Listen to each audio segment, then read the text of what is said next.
नमस्ते। आज की इस वीडियो में मैं आपको सत्यनारायण भगवान की कथा सुनाऊंगी। सत्यनारायण भगवान की कथा से पहले सुनते हैं भगवान गणेश की कथा। बोलिए गजानन गणेश की जय हो। किसी गांव में एक बुढ़िया माई रहती थी। बुढ़िया माई देख नहीं सकती थी, पर गणेश जी की पक्की भक्त थी। गणेश जी की सेवा और पूजा करते करते बुढ़िया माई ने अपना सारा जीवन बिता दिया था। एक दिन गणेश भगवान सोचने लगे कि बुढ़िया माई ने सारा जीवन मेरी पूजा और सेवा की है, मुझे बुढ़िया माई को कुछ तो देना चाहिए। बस यही सोचकर गणेश जी भगवान बुढ़िया माई के पास आए और बोले, बुढ़िया माई, मैं तेरी पूजा से, तेरी सेवा से बड़ा प्रसन्न हूँ, तो मुझसे अपनी मन चाही कोई भी चीज मांग ले। लेकिन बुढ़िया माई कहने लगी, भगवान मुझे तो कुछ भी नहीं चाहिए। तो गणेश जी बोले, नहीं बुढ़िया माई, कुछ तो मांग, मैं तेरी सेवा से बड़ा प्रसन्न हूँ, जब तक तू नहीं मांगेगी मुझे चैन नहीं मिलेगा। तो बुढ़िया माई सोचने लगी क्या मांगू, तो कहने लगी कि मुझे तो मांगना भी नहीं आता, मैं क्या मांगू। तो गणेश जी बोले, कोई बात नहीं, तू अपने घर जा, अपने बेटे बहू से पूछ ले, वो जो कहे वो मांग लेना। तो बुढ़िया माई अपने घर आ जाती है। आकर बेटे से पूछती है कि बेटा, गणेश जी बोलते हैं कि कुछ मांग, बता क्या मांगू। तो बेटा कहता है, माँ, गणेश जी बोलते हैं तो बहुत सारा धन मांग ले। बुढ़िया माई बहू के पास जाती है, फिर कहती है कि गणेश जी कहते हैं कुछ मांग, बता क्या मांगू। तो बहू कहती है, माता जी, आप एक पोता मांग लो। तो बुढ़िया माई सोचती है कि ये दोनों तो अपने अपने मतलब की चीज कह रहे हैं। बुढ़िया माई पड़ोसन के पास जाती है, कहती है कि गणेश जी कहते हैं कुछ मांग, मेरी तो कुछ समझ में नहीं आ रहा, क्या मांगू। तो पड़ोसन बोलती है कि तू बूढ़ी हो गई है, थोड़े दिन जिएगी, तू ऐसा कर, अपनी आंखें मांग ले, कम से कम जाने से पहले एक बार इस संसार को देख तो ले। बुढ़िया माई को फिर भी संतुष्टि नहीं हुई, वो घर आ गई। अगले दिन मंदिर गई तो गणेश जी तो तैयार बैठे थे। जाते ही बोले, बता बुढ़िया माई, क्या सोच के आई है, क्या मांगती है। तो बुढ़िया माई कहती है कि गणेश जी भगवान, अगर आप मुझ पर प्रसन्न हैं तो मुझे आंखें दो, जिससे मेरा पोता मुझे सोने के कटोरे में दूध पीता दिखे। 9 करोड़ की माया दो, 16 साल की सी काया दो, बेटा पोता खूब परिवार दो, सारे घर में खूब सुख दो। तो गणेश जी बोले, बुढ़िया माई, तुम तो कह रही थी मांगना नहीं आता, तुमने तो मुझे ठग ही लिया, पर कोई बात नहीं, जैसा तुमने कहा है सब मिल जाएगा। ऐसा कहकर गणेश जी भगवान वहां से अंतर ध्यान हो गए। बुढ़िया माई ने जैसा जैसा मांगा था उसे सब मिल गया।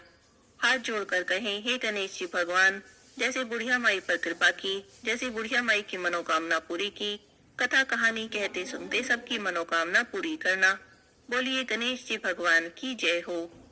अब सुनते हैं श्री सत्यनारायण भगवान की कथा। बोलिए सत्यनारायण भगवान की जय हो, लक्ष्मी माता की जय हो।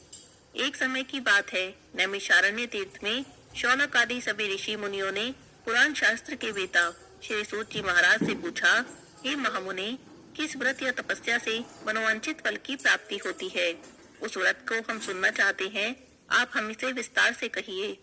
तब श्री सूत जी महाराज बोले, इसी प्रकार देवर्षि नारद जी के द्वारा पूछे जाने पर भगवान कमलापति ने जैसा उनसे कहा था वैसा ही मैं आपसे कहता हूँ, आप सभी सावधान होकर सुनिए।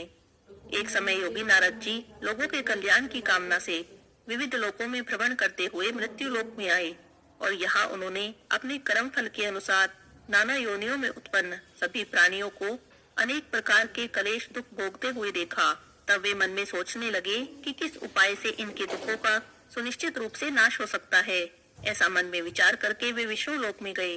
वहाँ पर 4 भुजाओं वाले शंख चक्र गदा पद्म और वनमाला से विभूषित शुक्ल वर्ण भगवान श्री नारायण का दर्शन करके उन देवादिदेव की वे स्तुति करने लगे। नारद जी बोले, हे वाणी और मन से परे स्वरूप वाले, हे अनंत शक्ति भक्ति संपन्न, आदि मध्य और अंत से रहित, हे निर्गुण और सकल कल्याण में गुण गणों से संपन्न, स्थावर जंगमात्मक निखिल सृष्टि प्रपंच के कारणभूत और भक्तों की पीड़ा को नाश करने वाले हे परमात्मा, आपको नमस्कार है। स्तुति सुनने के बाद भगवान विष्णु जी ने नारद जी से कहा, हे महाभाग, आप किस प्रयोजन से यहाँ आए हैं, आपके मन में क्या है, कहिए, मैं वह सब कुछ आपको बताऊंगा।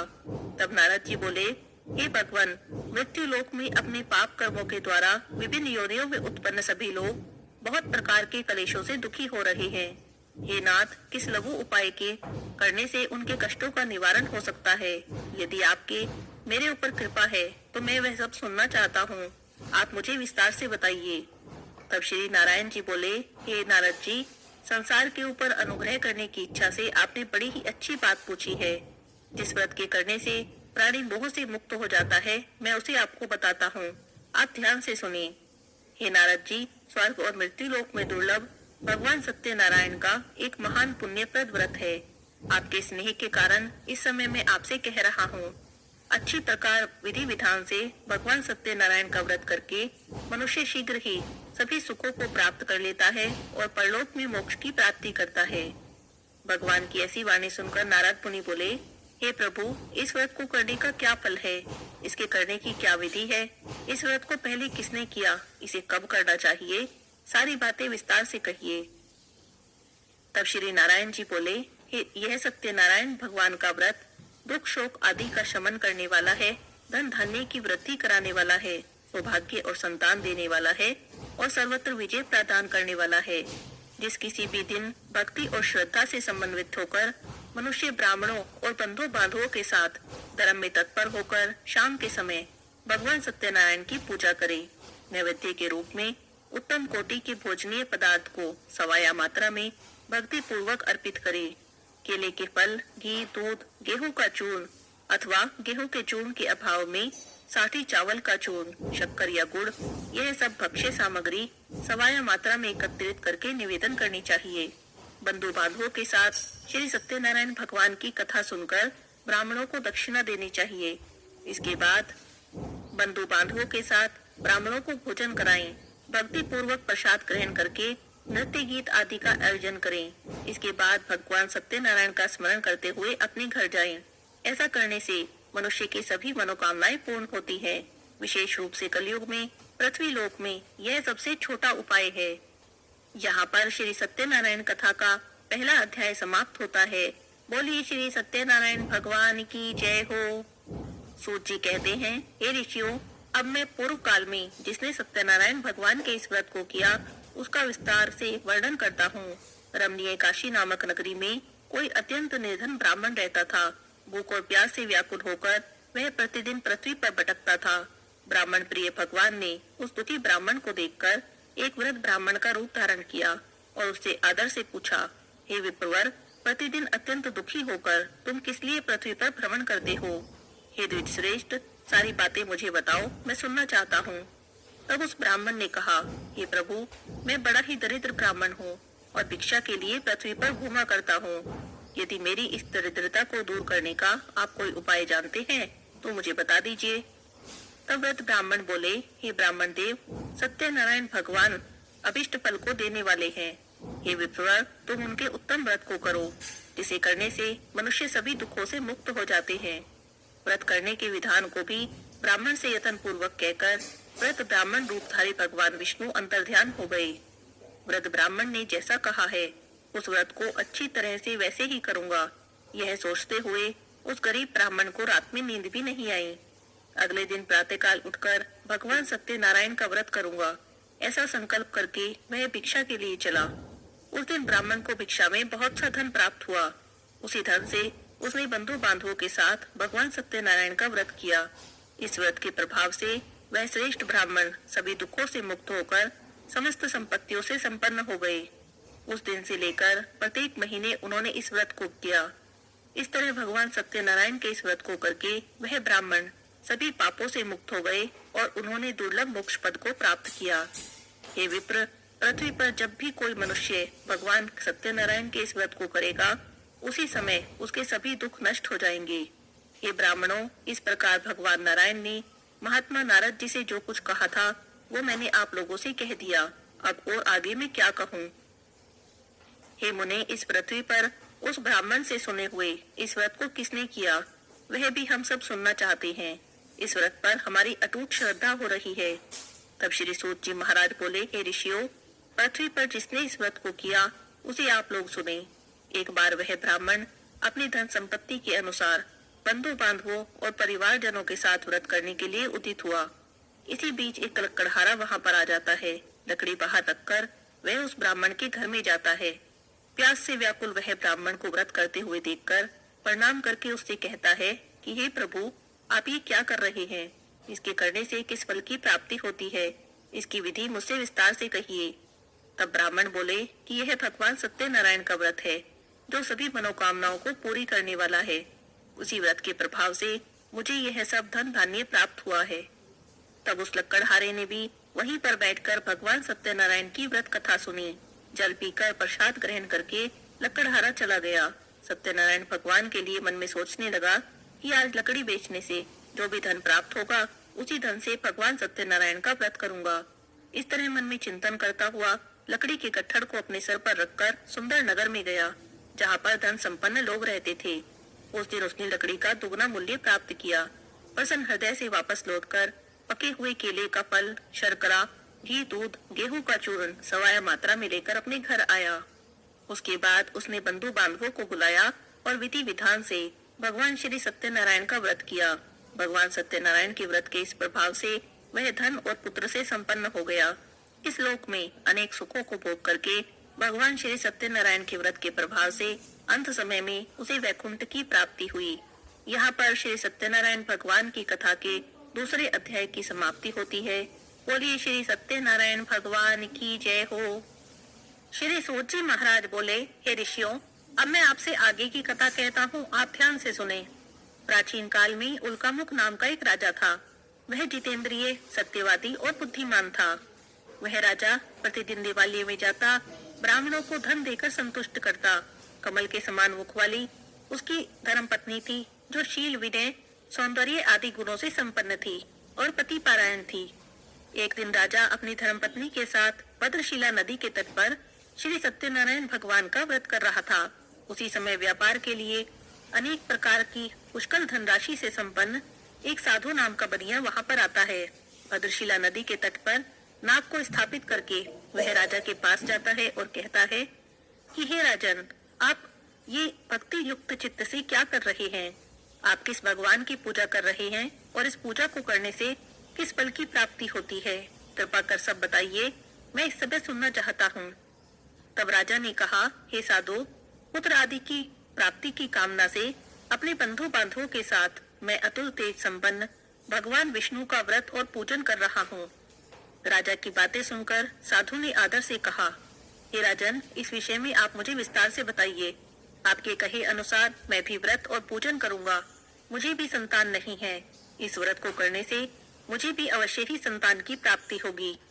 ऐसा विचार कर वह व्यापार से निवृत्त होकर आनंद से अपने घर आया। उसने अपनी पत्नी से संतान प्राप्ति कराने वाले इस व्रत को विस्तार से बताया और कहा कि जब मुझे संतान की प्राप्ति होगी तब मैं भी इस व्रत को करूंगा। इस प्रकार का वचन उस साधु ने अपनी पत्नी लीलावती से कहा। एक दिन उसकी लीलावती नाम की पत्नी पति के साथ आनंद चित्त से ऋतुकालीन धर्माचरण में प्रवृत्त हुई और भगवान श्री सत्यनारायण की कृपा से वह गर्भवती हुई। 10वें महीने में उसे एक कन्या रत्न की प्राप्ति हुई। वह कन्या शुक्ल पक्ष के चंद्रमा की भांति दिन प्रतिदिन बढ़ने लगी। उस कन्या का नाम कलावती रखा गया। इसके बाद एक दिन लीलावती ने अपने स्वामी से मधुरवाणी में कहा कि आपने पूर्व में श्री सत्यनारायण भगवान के व्रत को करने का संकल्प किया था, आप इस व्रत को क्यों नहीं कर रहे हैं? तब साधु बोला, हे प्रिय, इस कन्या के विवाह के समय मैं इस व्रत को करूंगा। इस तरह अपनी पत्नी को भली भांति आश्वस्त करके वह व्यापार करने के लिए नगर की ओर चला। इधर कन्या कलावती पिता के घर में बड़ी होने लगी। एक दिन उस वैश्य ने सखियों के साथ खेलती हुई अपनी कन्या को देखकर सोचा कि मेरी कन्या अब विवाह के योग्य हो गई है, इसके लिए श्रेष्ठ वर की तलाश करनी चाहिए। ऐसा सोचकर उसने दूतों को भेजा। आज्ञा प्राप्त कर दूत कांचन नामक नगर में गए और वहां से एक वणिक पुत्र को लेकर आए। उस साधु ने उस वणिक के पुत्र को सुंदर और गुणों से संपन्न देखकर अपनी जाति के लोगों और बंधु बांधवों के साथ विचार विमर्श कर उस वणिक पुत्र के हाथ में अपनी कन्या का हाथ दे दिया। उस समय वह साधु बनिया दुर्भाग्य से भगवान का वह उत्तम व्रत करना भूल गया। पहले में किए संकल्प के अनुसार विवाह के समय व्रत न करने के कारण भगवान उससे रुष्ट हो गए। कन्या के विवाह के कुछ समय बाद व्यापार कर्म में कुशल वह साधु बनिया काल की प्रेरणा से अपने दामाद के साथ व्यापार करने के लिए समुद्र के समीप स्थित रत्नासारपुर नाम के सुंदर नगर में गया और अपने दामाद के साथ वहाँ पर व्यापार करने लगा। उसके बाद वे दोनों राजा चंद्रकेतु के रमणीय उस नगर में गए। उसी समय श्री सत्यनारायण भगवान ने उसे भ्रष्ट प्रतिज्ञा जानकर इसे दारुण और कठिन महान दुख प्राप्त होगा यह श्राप दे दिया। एक दिन एक चोर राजा चंद्रकेतु के धन को चुराकर वहीं आया जहाँ वे दोनों साधु और उसका दामाद थे। अपने पीछे दौड़ते हुए सैनिकों को देखकर भयभीत चित्त से वे चोर धन को वहीं छोड़कर शीघ्र ही छिप गए। थोड़ी देर बाद जब राजा के सैनिक वहां पर आए जहां पर वह साधु वैश्य था, राजा के धन को वहां देखकर उन दोनों को उन सैनिकों ने पकड़ लिया और हर्षपूर्वक दौड़ते हुए राजा के पास आए और बोले कि हम 2 चोरों को पकड़ लाए हैं, इन्हें देखकर आप आज्ञा दें। राजा की आज्ञा से दोनों ही दृढ़ता पूर्वक बांधकर बिना विचार किए ही महान कारागार में डाल दिए गए। भगवान सत्यनारायण की माया से किसी ने भी उन दोनों की बात नहीं सुनी। राजा चंद्रकेतु ने उन दोनों का धन भी दे दिया। भगवान के श्राप से वणिक के घर में भी उसकी पत्नी बहुत दुखी हो गई। उनके घर में सारा जो धन था वह चोरों ने चुरा लिया। लीलावती शारीरिक और मानसिक पीड़ा से युक्त, भूख और प्यास से दुखी होकर अन्न की चिंता से दर दर भटकने लगी। एक दिन की बात है, भूख प्यास से व्याकुल होकर कल्यावती कन्या भोजन के लिए इधर उधर घूम रही थी तो एक ब्राह्मण के घर में गई। वहां जाकर उसने श्री सत्यनारायण भगवान के व्रत और पूजन को देखा। वहां पर बैठकर उसने भगवान श्री सत्यनारायण की कथा सुनी और प्रसाद लिया। प्रसाद ग्रहण करके वह रात होने पर जब घर आई तब उसकी माता ने पूछा कि पुत्री, तुम इतनी देर से क्यों आई हो, तुम्हारे मन में क्या है? तब कलावती ने तुरंत अपनी माता से कहा, हे माँ, मैंने एक ब्राह्मण के घर में मनोरथ प्रदान करने वाला व्रत देखा है। कन्या की उस बात को सुनकर लीलावती व्रत करने को उद्यत हुई और प्रसन्न मन से उसने बंधु बांधवों के साथ भगवान श्री सत्यनारायण भगवान का व्रत किया और प्रार्थना की कि हे सत्यनारायण भगवान, आप मेरे पति और दामाद के अपराध को क्षमा करें, वे दोनों अपने घर शीघ्र ही आ जाएं। इस व्रत से भगवान सत्यनारायण प्रसन्न हुए और उन्होंने राजा चंद्रकेतु को स्वप्न में दर्शन दिए और कहा कि हे राजन, प्रातःकाल दोनों वणिकों को छोड़ दो और उनका सारा धन भी लौटा दो जो तुमने लिया है, अन्यथा राज्य, धन, पुत्र सहित तुम्हारा सर्वनाश कर दूंगा। राजा को सपने में ऐसा कहकर भगवान श्री सत्यनारायण अंतर्ध्यान हो गए। प्रातःकाल राजा ने अपने सभासदों के साथ सभा में बैठकर अपना स्वप्न लोगों को बताया और कहा कि दोनों बंदी वणिक पुत्रों को शीघ्र ही मुक्त कर दो। राजा की बातें सुनकर वे राजपुरुष दोनों महाजनों को बंधन मुक्त करके राजा के सामने लाकर विनय पूर्वक बोले, हे महाराज, पेड़ी बंधन से मुक्त करके दोनों वणिक पुत्रों को ले आए हैं। राजा के सामने आकर दोनों वणिक भय के कारण कुछ बोल न सके। तब राजा ने उन दोनों को देखकर आदर से कहा कि आप लोग भयभीत न हो, आप लोगों को प्रारब्धवश यह महान दुख प्राप्त हुआ है, इस समय भय का कोई कारण नहीं। ऐसा कहकर उनकी बेड़ी खुलवा दी और वस्त्र अलंकार आदि देकर उन्हें संतुष्ट किया।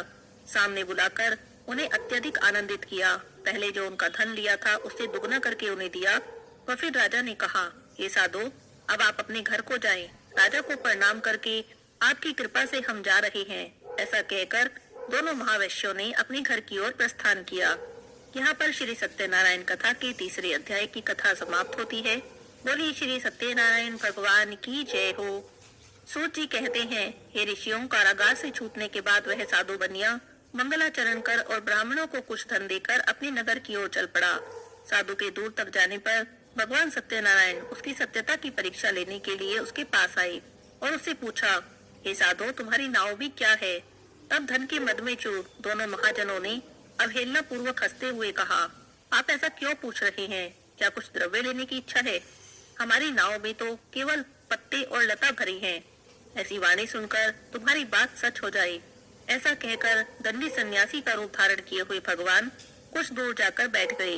दंडी के चले जाने पर नित्य क्रिया करने के बाद उतराई हुई अर्थात जल में ऊपर की ओर उठी हुई नौका को देखकर साधु आश्चर्य में पड़ गया। उसने जाकर देखा तो उसकी नौका में सचमुच लता पत्ते ही भरे थे। यह सब देखकर मूर्छित होकर पृथ्वी पर गिर पड़ा। कुछ देर बाद जब उसे चेतना आई तब चिंता करके रोने पीटने लगा। तब उसके दामाद ने कहा कि आप शोक क्यों करते हैं? ऐसा लगता है कि उस दंडी ने हमें श्राप दिया है। इस स्थिति में वे ही चाहे तो सब कुछ कर सकते हैं, अतः हमें उन्हीं की शरण में चलना चाहिए। वहीं जाकर हमारे मन की इच्छा पूरी होगी। दामाद की बातें सुनकर वह साधु बनिया दंडी के पास गया। दंडी को देखकर उसने भक्ति से आदर से प्रणाम किया और कहने लगा कि आपके सम्मुख मैंने जो भी कहा था उस असत्य भाषण के रूप में अपराध किया था। आप मेरे उस अपराध को क्षमा करें। और ऐसा कहकर बार बार प्रणाम करके महान शोक से आकुल हो गया।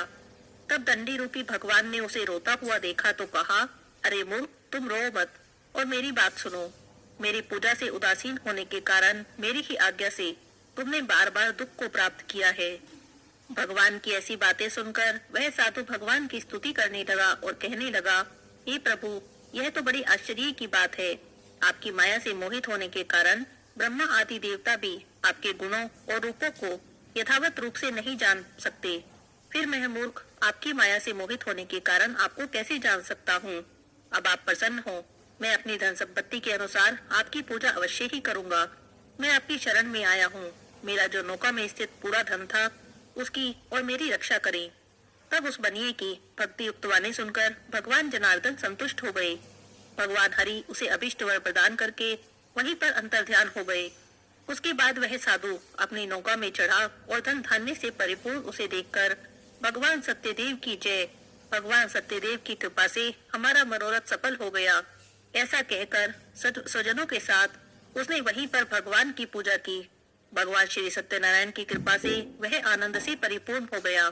फिर नाव को प्रयत्न पूर्वक संभाल कर उसने अपने देश के लिए प्रस्थान किया। तब साधु बनिए ने अपने दामाद से कहा, वह देखो, हमारी नगरी दिखाई दे रही है। उसके बाद उसने अपने धन के रक्षक दूत को अपने आगमन का समाचार देने के लिए अपनी नगरी में भेजा।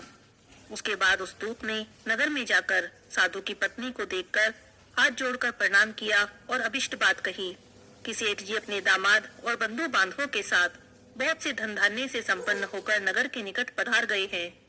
जिस समय दूत वह समाचार लेकर आया उस समय उसकी पत्नी सत्यनारायण भगवान की पूजा कर रही थी। तब वह अपनी पुत्री से बोली कि मैं अपने पति के दर्शन के लिए जा रही हूँ, तुम भी पूजा करके और प्रसाद ग्रहण करके शीघ्र ही आ जाना। माता का ऐसा वचन सुनकर पूजा समाप्त कर लेकिन बिना प्रसाद लिए ही कलावती भी अपने पति के दर्शन करने के लिए शीघ्रता से चल पड़ी। इससे भगवान श्री सत्यनारायण रुष्ट हो गए। उन्होंने उसके पति को, नौका को धन के साथ जल में डुबो दिया। इसके बाद कलावती कन्या अपने पति को न देखकर महान शोक से रुदन करती हुई पृथ्वी पर गिर गई। नाव का आदर्शन और कन्या को अत्यंत दुखी देखकर भयभीत मन से साधु बनिए ने सोचा कि यह सब क्या आश्चर्य है। नाव का संचालन करने वाले भी सभी बड़े चिंतित हो गए। इसके बाद लीलावती अपनी कन्या को देखकर विहल हो गई और दुख से विलाप करती हुई अपने पति से कहने लगी कि अभी अभी नौका के साथ मेरे दामाद कैसे अलक्षित हो गए हैं। ना जाने किस देवता की उपेक्षा से नौका हरण कर ली गई है, अथवा श्री सत्यनारायण भगवान का महात्म्य कौन जान सकता है। ऐसा कहकर वह जोर जोर से विलाप करने लगी। तब कलावती कन्या अपने पति के नष्ट हो जाने से दुखी हो गई और पति की पादुका लेकर उनका अनुगमन करने का उसने मन में निश्चय किया। कन्या की इस प्रकार के आचरण को देखकर भार्या सहित वह धर्मज्ञ साधु बनिया अत्यंत शोक से संतप्त हो गया और सोचने लगा कि या तो भगवान सत्यनारायण ने ये सब किया है अथवा हम सभी भगवान सत्यदेव की माया से मोहित हो गए हैं। अपनी धन शक्ति के अनुसार मैं भगवान श्री सत्यनारायण की पूजा करूंगा। सभी को बुलाकर और इस प्रकार कहकर उसने अपने मन की इच्छा प्रकट की। बार बार भगवान सत्यदेव को प्रणाम करने लगा। इससे दीनों के प्रतिपालक भगवान सत्यदेव प्रसन्न हो गए और उन्होंने कहा कि तुम्हारी कन्या प्रसाद छोड़कर अपने पति के दर्शन को आई है, इसी कारण उसका पति अदृश्य हो गया है। यदि घर जाकर प्रसाद ग्रहण करके आए तो हे साधु बनिया, तुम्हारी पुत्री पति को प्राप्त करेगी, इसमें जरा भी संशय नहीं है। इस प्रकार की आकाशवाणी को सुनकर कलावती शीघ्र ही घर गई। उसने प्रसाद ग्रहण किया, भगवान सत्यनारायण की पूजा की और पुनः आकर स्वजनों और अपने पति को देखा। तब कलावती कन्या ने अपने पिता से कहा कि अब तो हमें घर चलना चाहिए, अब हम विलंब क्यों कर रहे हैं। कन्या की वह बातें सुनकर वह वणिक संतुष्ट हो गया। उसने वहीं पर विधि विधान से भगवान सत्यनारायण का पूजन किया और फिर वह धन और बंधु बांधवों के साथ अपने घर को गया। उसके बाद पूर्णिमा और संक्रांति पर्वों पर भगवान सत्यनारायण का पूजन करता रहा और इस लोक में अनेक सुखों को भोगकर अंत में वह सत्यपुर वैकुंठ लोक में चला गया। यहाँ पर सत्यनारायण भगवान की कथा के चौथे अध्याय की कथा समाप्त होती है। बोलिए श्री सत्यनारायण भगवान की जय हो। श्री सूत जी महाराज कहते हैं, हे ऋषियों, अब मैं आपसे आगे की कथा कहता हूँ, आप ध्यान से सुनो। एक समय प्रजा पालन करने में तत्पर तुंगध्वज नाम का एक राजा था। उसने सत्यदेव के प्रसाद का परित्याग करके महान दुख प्राप्त किया। एक बार वह वन में जाकर वहां से बहुत से पशुओं को मारकर वट वृक्ष के नीचे आया। वहां पर उसने देखा कि गोपगण बंधु बांधवों के साथ संतुष्ट होकर भक्ति पूर्वक भगवान सत्यदेव की पूजा कर रहे हैं। अहंकार के कारण ना ही तो राजा पूजा में सम्मिलित हुआ और ना ही उसने भगवान सत्यनारायण को प्रणाम ही किया। पूजन के बाद जब सभी गोपगण भगवान का प्रसाद लेकर राजा के समीप आए, तब उसने प्रसाद भी नहीं लिया और बिना प्रसाद ग्रहण किए ही अपने राज्य में लौटने लगा। इधर राजा को प्रसाद का परित्याग करने से महान दुख प्राप्त हुआ। उसका संपूर्ण धन धान्य सभी पुत्र नष्ट हो गए। तब राजा ने मन में निश्चय किया कि अवश्य ही भगवान श्री सत्यनारायण की अवहेलना करने के कारण मुझे यह महान दुख प्राप्त हुआ है। इसीलिए मुझे वापस वहीं जाना चाहिए जहाँ श्री सत्यनारायण का पूजन हो रहा था। ऐसा मन में निश्चय करके राजा गोपगणों के समीप गया। उसने गोपगणों के साथ श्रद्धा भक्ति से युक्त होकर विधि पूर्वक भगवान सत्यनारायण की पूजा की। भगवान सत्यनारायण की कृपा से वह पुनः धन और पुत्रों से संपन्न हो गया और इस लोक में सभी सुखों का उपभोग करके अंत समय में वैकुंठ लोक को प्राप्त हुआ।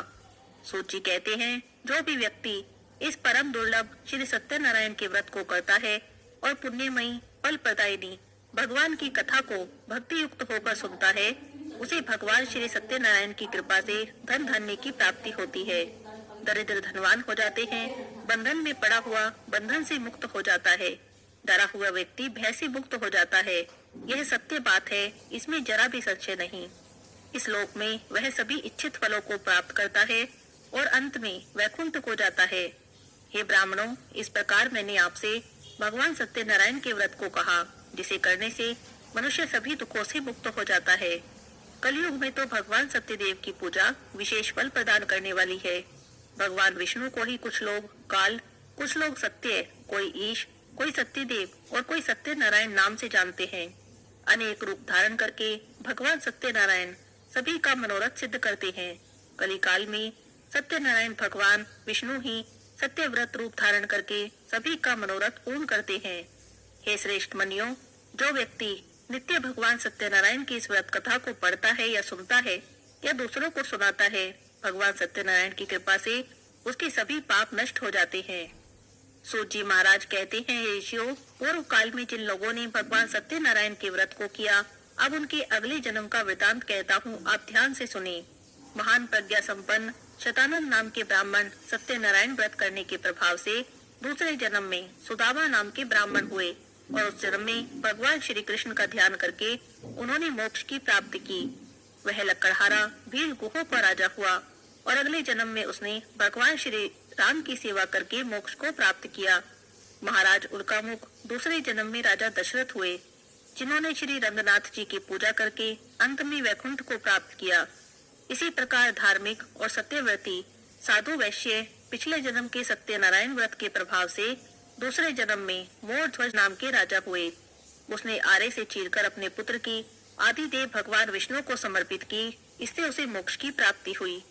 महाराजा तुंगध्वज जन्मांतर के स्वयंभू मनु हुए और भगवत संबंधी संपूर्ण कार्यों का अनुष्ठान करके वैकुंठ लोक को प्राप्त हुए। जो गोपगण थे, वे सब जन्मांतर में व्रज मंडल में निवास करने वाले गोप हुए और सभी राक्षसों का संहार करके उन्होंने भी भगवान के शाश्वत धाम गोलोक की प्राप्ति की। यहाँ पर सत्यनारायण व्रत कथा के 5वें अध्याय की कथा पूर्ण होती है। बोलिए श्री सत्यनारायण भगवान की जय हो, विष्णु भगवान की जय हो, लक्ष्मी माता की जय हो। अब हम सुनते हैं श्री सत्यनारायण भगवान की आरती। बोलिए श्री सत्यनारायण भगवान की जय हो। जय लक्ष्मी रमणा स्वामी, जय लक्ष्मी रमणा, सत्यनारायण स्वामी जन पातक हरना। बोलो जय लक्ष्मी रमणा। रतन जड़ित सिंहासन अद्भुत छवि राजे, नारद करत निराजन घंटा ध्वनि बाजे। बोलो जय लक्ष्मी रमणा। प्रगट भय कलि कारण विज को दर्श दियो, बूढ़ो ब्राह्मण बनकर कंचन महल कियो। बोलो जय लक्ष्मी रमणा। दुर्बल भील कठारो इन पर कृपा करी। चंद्रचूड़ एक राजा, जिनकी विपत्ति हरी। बोलो जय लक्ष्मी रमणा। वैश्य मनोरथ पायो, श्रद्धा तज दीनी। सो फल भोग्य प्रभु जी, फिर स्तुति कीनी। बोलो जय लक्ष्मी रमणा। भाव भक्ति के कारण छिन छिन रूप धर्यो। श्रद्धा धारण कीनी, तिनको काज सरियो। जय लक्ष्मी रमणा। ग्वाल बाल संग राजा, वन में भक्ति करी। मनवांछित फल दीनो, दीन दयाल हरि। बोलो जय लक्ष्मी रमणा। चढ़त प्रसाद सवाया, कदली फल मेवा। धूप दीप तुलसी से, राजी सत्य देवा। बोलो जय लक्ष्मी रमणा। श्री सत्यनारायण जी की आरती जो कोई नर गावे। कहत शिवानंद स्वामी, मनवांछित फल पावे। बोलो जय लक्ष्मी रमणा। जय लक्ष्मी रमणा, बोलो जय लक्ष्मी रमणा। सत्यनारायण स्वामी, जनपातक हरिना। बोलो जय लक्ष्मी रमणा। बोले श्री सत्यनारायण भगवान की जय हो।